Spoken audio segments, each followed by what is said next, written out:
French and the British began in 1754. The war in America was well known as the French and Indian War. Side note, Michelle, it was also known as the 7-Year War. It was a battle for rich lands drained by the Ohio River between the Appalachian Mountains and the Mississippi River. Both countries claimed this land. France and England had gone about colonizing the new land in different ways. Both countries had tried to make friends with the Indians, but the French had built forts and established trading posts, while the English colonists had built towns and settlements. When the war came, many scattered settlements of the English proved more difficult to defend than few forts and trading posts of the French. Can I give you another note? We learned this at school. Okay. Now, the British colonies... What kind of guns are those? Those are muskets. No, those are muskets. These are rifles. Yeah, these are muskets with bayonets.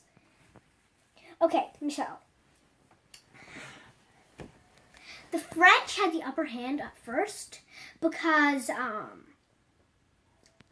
they had one government and their settlements were close together. Because they had one government, one person, everyone decides. And their settlements were easy to rally and group together because they were close. Except the British settlements, they were scattered, far apart. And each settlement had their own government. Except when they fight together, I want this, I'm going to do this, I'm going to do this. They could argue, and that makes things worse. And plus, the French could fire at them while they're arguing.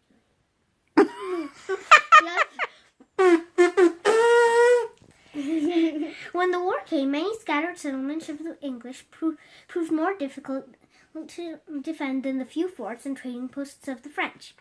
As the French won skirmish after skirmish and more Indian tribes joined them, eager to be on the winning side, the worried British sent one of their best generals to command the British forces in America.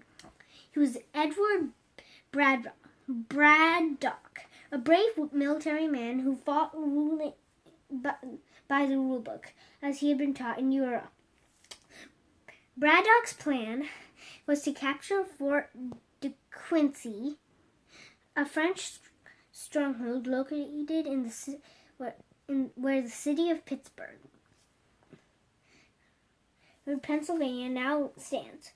With a force of 1,200 men, including a young colonial officer from Virginia named George Washington, Braddock started forth, ignoring the advice of Washington and the friendly Indian guys on the way to fighting in the wilderness.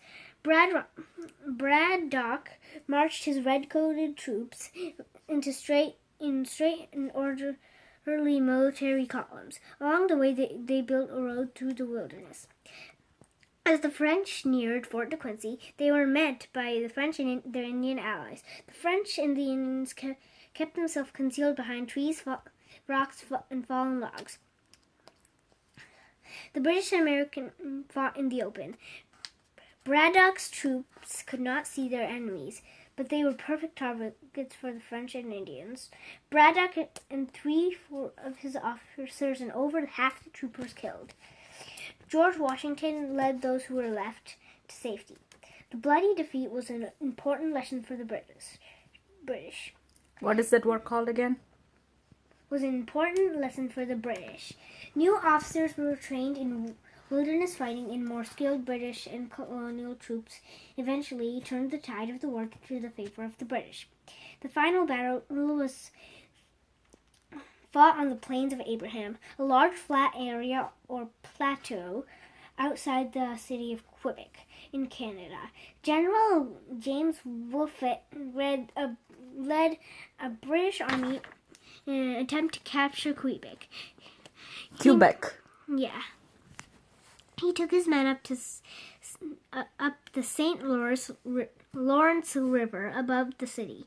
That night, he moved his troops into a position on on a steep bluff known as the Heights of Abraham.